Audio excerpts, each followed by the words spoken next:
Wasabi wallet, unfairly private. What's up, everyone? I'm Ben with the BTC Sessions, and this is your daily session. Hodl the Bitcoin. Before we dive in, big shout out to sponsors of the show, LEDN.io. This is where you can use your Bitcoin for a variety of different services, and I've been using them and working with them for well over a year now. The first thing I ever used of theirs was a Bitcoin-backed loan. So in my instance, I was in a pinch, I needed dollars, and I didn't want to sell my Bitcoin for a couple of reasons. One, that's a taxable event, and two, I was worried I'd have to buy back in at a higher price point. So here I was able to deposit my Bitcoin. I got a loan to my bank account in Canadian or US dollars within 24 hours, and when I paid that back, I got back the exact same amount of Bitcoin. Now, they do have a couple other offerings. They've got Bitcoin and USDC savings accounts with interest rates of up to 10%, and then they've got their B2X offering, which uses the same loan mechanism to instantly buy more Bitcoin. So effectively, you're doubling your Bitcoin on the spot. So if you want to check them out, there is a link in the show notes down below. If you click that and opt to get a loan, they'll give you $50 worth of Bitcoin for free. And in doing so, you also help the show at the same time. So be sure to check them out. And with that, let's dive into the news. Twitter got a little bit salty yesterday. Let me just kind of break down what happened. Jameson Lopp is a pretty, I would say, well-respected individual in the Bitcoin community. He's done a lot of great things. He's developed a lot of great products and services, and worked with products like Casa and which is like they sold the full nodes for a while, which I had a Casa node. They also do collaborative custody where they hold a key and you hold two, and so you have like that fallback in case you lose one of your hardware wallets, so on and so forth.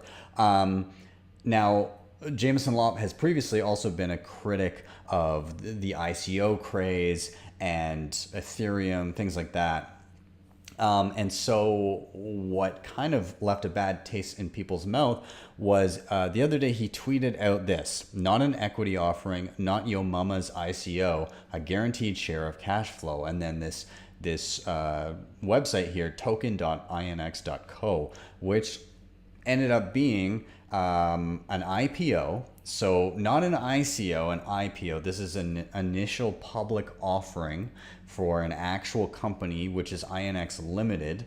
They are going to be an exchange, and the way it works is it's token holders basically get a share of the revenue of the company. Now, this is regulated by the SEC, the Securities and Exchange Commission in the US, so it's got regulatory approval, and it had to obviously jump through hoops for that. But it is tokenized, and it is tokenized on Ethereum. And furthermore, Jameson Lopp was an advisor, along with some other Bitcoiners, may I say, to INX, and got or had the option to buy tokens at a severely reduced rate. And what is that severely reduced rate? They got the tokens. If they bought all of them, they had access to buy, depending on who you were, a certain number. Let me just pull it up on this other article here. Okay, so Lopp himself was able to buy up to 250,000 tokens at a price of 1 cent per token. Now, you may be wondering, well, what are the tokens going for when they are listed as an IPO? Well, they're going to go for 90 cents. So that's a 90x return on that, whatever amount of tokens were purchased. Now, other people that are listed here: Mark Yusko, Stefan Jespers, Alina Vernova, Jory Pross, I'm not familiar with, Samson Mao from Blockstream, Jason Moon, and Chris Barrett. Now, like Alina and Samson haven't tweeted out promoting this from what I've seen thus far. Actually, Samson even had like a tongue-in-cheek, I only advised on this board because I was promised it would eventually migrate to Liquid and off of Ethereum. So there's a few things to consider here. Number one, is it a little bit hypocritical to promote a token that is listed atop Ethereum after heavily criticizing Ethereum through and through? I would say yes. The thing that isn't, again, it's nuanced here. I'm not a big fan of this because like the idea itself, I don't mind the idea of being able to buy part of an actual company, like a share in a company, and have, you know, dividends and stuff paid off that, and have it in a way that you can digitally hold it yourself, because the reason behind that is if you're holding an actual share of a company yourself in your own custody, it prevents the rehypothecation or the fractional reserve of your company shares, which regularly happen in the securities industry. If you buy stock in a company, first of all, you don't actually own that stock, but secondly, that stock gets lent out again and again and again, effectively inflating the supply of the stock itself. Regardless, this company, basically this IPO, it's a share of revenue that these tokens will end up paying out. But again, the exchange itself has not yet even launched yet. The IPO, I suppose, did launch. I guess the interesting thing about having a security, an actual security that you can hold yourself, is, again, trading it peer-to-peer, so not having to go through a centralized stock exchange to do so. But then again, also the lack of rehypothecation if you're actually holding the stock certificate or token itself. But having it listed on Ethereum, yes, a little hypocritical. Having it, and also the I guess 90x markup from the I guess advisory price to what it's going to be launched for, that does raise some eyebrows. But how much of a departure is it from what currently goes on with IPOs? Probably not much. One of the big problems with the ICO craze was that they were basically non-promises. You were buying useless tokens that represented nothing and carried no obligations with them. I suppose you can look at this in a different light, in that there are obligations, regulatory obligations, upon launch of this actual token. Now, whether or not this company ever actually makes enough money to pay back the initial investment of 90 cents per token is an entirely different matter. You know, I look at it and it doesn't seem attractive to me whatsoever. But I do think that a lot of people jumped on this and said, well, what the hell are you doing? You're promoting literally an Ethereum token, security or not. You've been a very vocal critic of this kind of stuff previously. So I can definitely see where it's coming from, but it's definitely not, there's more nuance to it than just like, this is a shit coin. It's different than an ICO because it's SEC regulated, and that was part of the problem with ICOs in the first place. But even still, the blowback on Twitter was there was lots of it. Yeah, it was pretty wild. If I can even, let's see here. Damn it. I want to show you one thing about the tweet from Jameson Lopp that I found hilarious, which was just the response. Let's just pull it up here. Here we go. Okay, so Jameson Lopp. I should have had this ready, but I can't not show this because it's kind of too funny.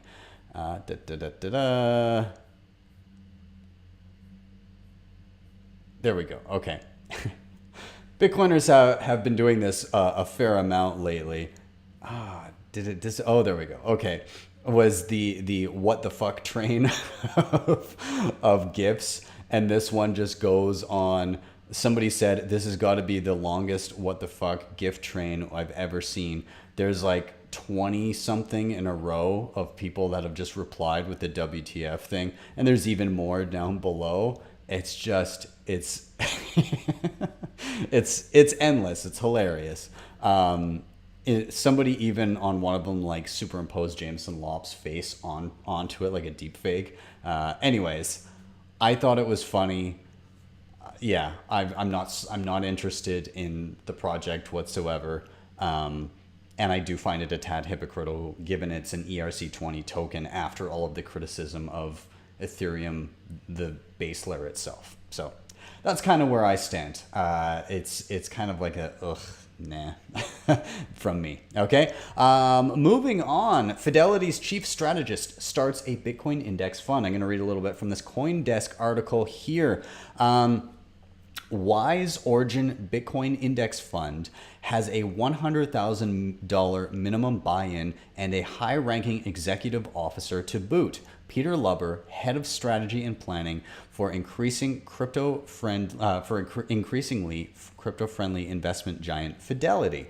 Disclosed in a Wednesday morning SEC filing, the fund is the latest example of Wall Street veterans warming to Bitcoin. Fidelity, one of the largest mutual fund firms in the US, is also leading the street in Bitcoin research and services. So we've seen Fidelity kind of jump into the fray in regards to Bitcoin before.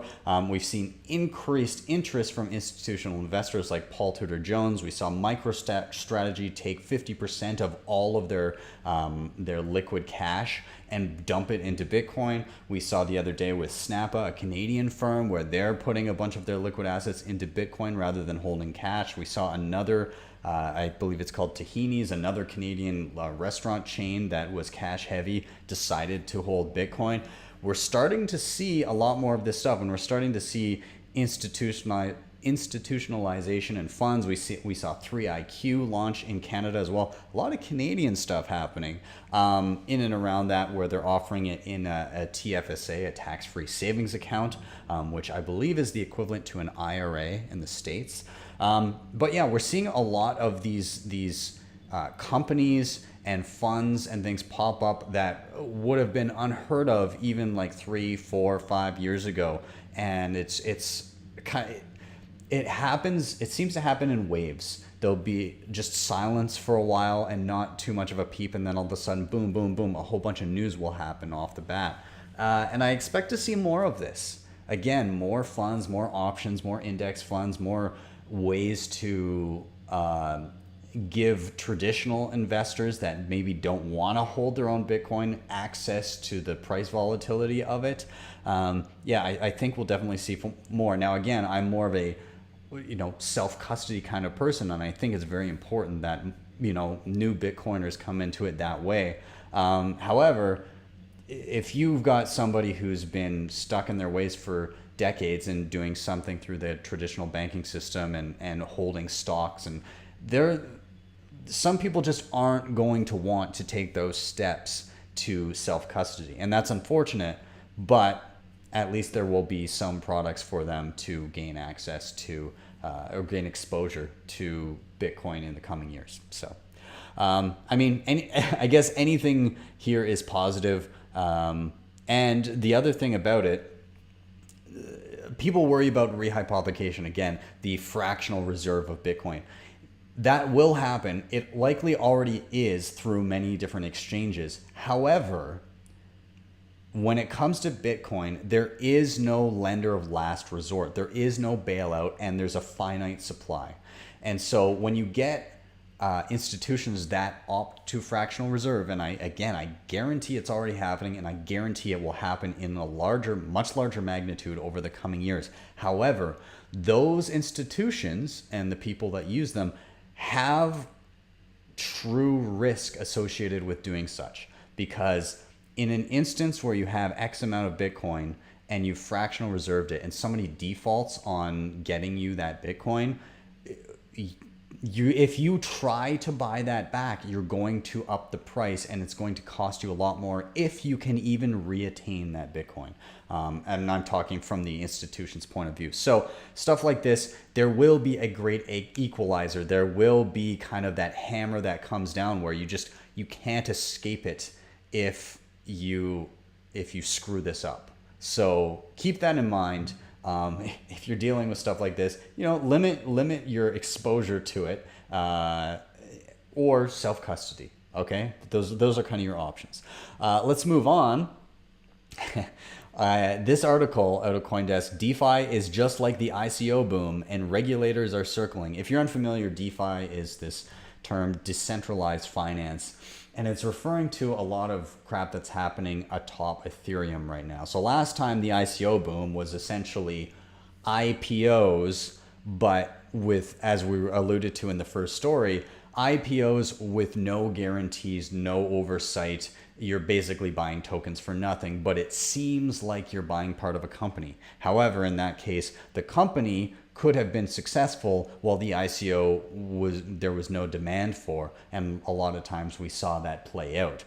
So DeFi is more like building derivatives markets and yield farming and stuff like that on top of all these complex, I guess, financial instruments on top of highly speculative and volatile assets in a playground where a lot of the code is essentially not audited and it's just thrown out there to the world as an experiment, but people are losing massive amounts of money and in some instances gaining massive amounts of money, but it is a giant roll of the dice, make no mistake. So this article goes into the similarities and I suppose differences between the ICO boom and what seems to be the coming DeFi boom. And so I'm just going to read a little bit from closer, basically the end of this article. So an example of DeFi chaos is YAM, a project with unaudited code claiming to be a stablecoin, which made headlines for its rapid boom and bust all within 48 hours. Quick note, it experienced its all-time high and all-time low in a single day. With respect to stablecoins, we should remember that regulators are still considering their status. The Securities and Exchange Commission senior advisor for digital assets said that certain types of stablecoins could raise issues under security laws. And that's not even mentioning any of this DeFi stuff. That's just the stablecoins. So there's really, the regulators took a while to clamp down on the shit that was happening with ICOs. And unfortunately, in some of those cases, a lot of the ICOs, the big ones that made a ton of money, they basically got a slap on the wrist when it came to any real consequences. So it was basically like okay, if you make money, then it's fine. Now some other ICOs have had to basically pay back investors. Other companies have folded through all of this. So it's kind of a mixed bag, but. Going on through the article here, it says governance is central to many DeFi projects and definitely a component of regular finance that is looking for reformation. Unfortunately, crisis governance has become too frequent in DeFi. Many of these projects rely on governance protocols where a very small group of participants are able and or pressured to change the protocol, which begs the question, why the D in DeFi? D, if you're, again, decentralized finance, if a very small group of participants are able to change the code, it's not exactly decentralized. So they go on to say, it remains to be seen how the regulatory loophole in which these tokens are created, distributed, and traded, all without regulatory supervision, will play out. At least with modified safe harbor proposed, by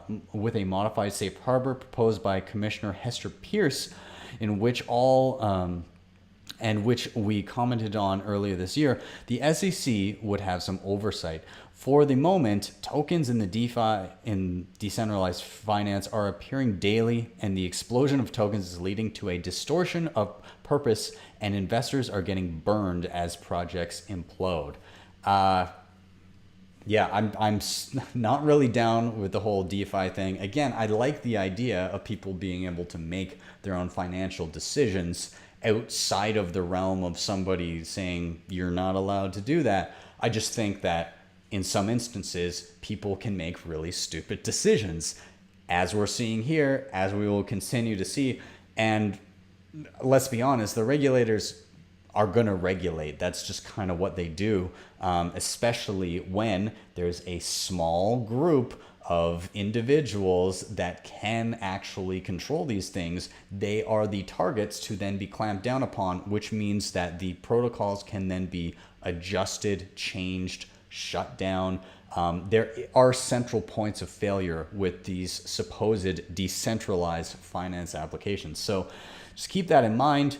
I will not participate. I saw way too much crap in 2017 to participate in shit like this. I am very much at peace just holding my Bitcoin and watching multiple train wrecks unfold. There will be plenty of people in the next year and a half that are flouting how much money they've made. But just keep in mind that those gains are not realized until, I would say, either cashed out to dollars or put into Bitcoin. I tend to value my wealth now in sats. So anyways, let's move on. Speaking of sats, Bitcoin supply is going to see a synchronized audit. This in response to the hashtag SupplyGate of the Ethereum supply. Just a refresher, Pierre Richard, a popular Bitcoiner who actually works at Kraken and he has the Noted podcast. He does a lot of talks and everything. Anyways, he started asking about auditing the Ethereum supply. He started getting back some very, very different answers from different people, even just across online sources of auditing. And so then he started asking, well, how can anybody independently audit the supply? And again, very different answers across the board. Turns out nobody could really get a straight answer. And so what ended up happening is over time, it took quite a while, but somebody eventually put together a script, and then they had to sync a full node, which the article I talked about the other day, I think it took close to 6 days to sync a full node with a $2,000 computer and high-speed internet connection. Note, on a same piece of hardware, it would take Bitcoin about 6 hours. Anyways, and then it took a couple days to actually run the scripts to audit the supply of Ethereum.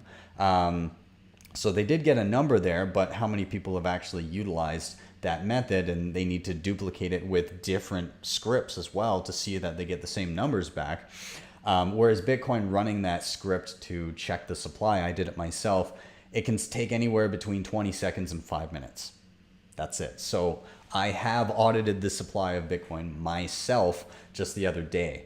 And I did it through, I'm running my node, but if you're running Bitcoin Core on your computer, really there's a variety of different implementations you can run to do so. Besides the point, Vitalik, the creator of Ethereum, agreed with Jameson Lopp that he would do a synchronized audit to check Ethereum supply.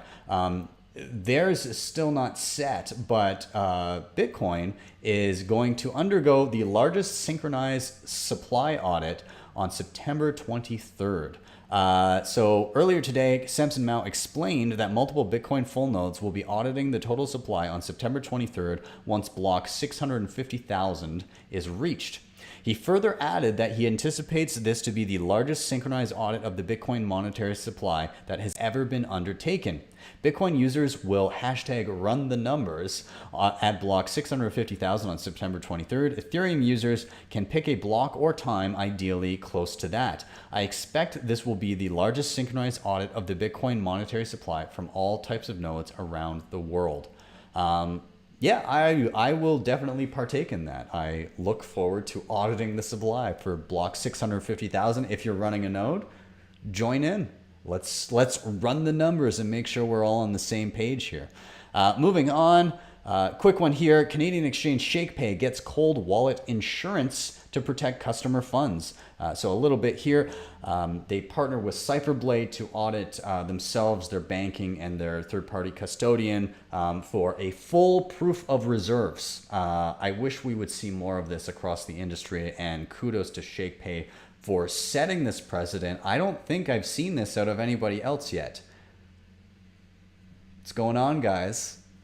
Anyways, first through the door, as far as I know, at least in Canada and the US, I haven't seen anything out of the US for any major exchanges, but proof of reserves, Shakepay. According to Cypherblade's audit report, Shakepay's reserves fully back its customer assets on paper.